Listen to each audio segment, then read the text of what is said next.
Les causes de la sinusite sont multiples. Il y a les causes qui peuvent être allergiques, même hormonales. Par exemple, la femme enceinte, elle peut avoir une accentuation d'une rhinite qui va s'installer pendant 9 mois. Mais il y a des causes extrinsèques. Et les causes extrinsèques de la rhinosinusite, c'est la pollution atmosphérique, c'est le tabac, c'est la poussière, c'est l'humidité, c'est la climatisation, tout l'environnement qui fait que cette pathologie est vraiment très développée en Côte d'Ivoire. Céphalée, douleurs et écoulement nasal purulent sont les principaux symptômes de la sinusite. Lorsque ces signes ne sont pas évidents, une radiologie de Blondeau peut être nécessaire.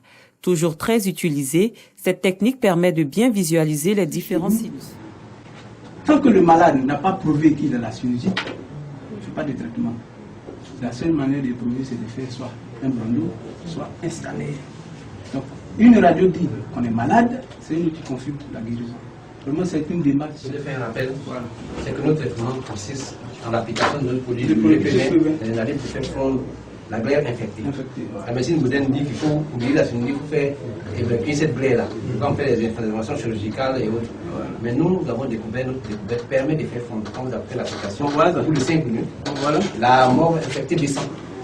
Donc c'est passé à chaque fois qu'il vient, on fait l'application. Donc là, les patients guéris, on donne un certificat de guérison, le nombre de séances, la radio maxillaire bilatérale, après donc 10 séances, radio de contrôle, aspect radiographique, aspect absence d'anomalie sinusale patente sur jour. Demander que l'INSP vienne évaluer, donc par rapport à un rapport d'évaluation, on a conclu effectivement que le produit peut être utilisé, peut être préconisé dans le cas des affections rhinosinusiques. Fait par l'INSP en 2012 indique que 68% des patients que nous recevons ont déjà fait des hôpitaux et des chutes. 12% fait la médecine traditionnelle, sont déjà passés les deux traitements traditionnels, n'ont pas eu gain de cause. Et 8% médecine chinoise.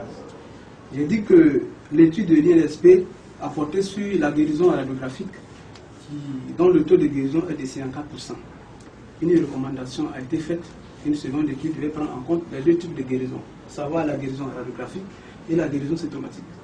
Donc en 2015, l'Université de l'Union Guédé de Douala a fait cette étude et le taux de guérison, s'il vous plaît, est passé à 82,35%, dont le GPV guérit 82,35%. Mesdames et messieurs les agents du Centre national de sinusite, honorables invités, mesdames et messieurs, chers amis de la presse.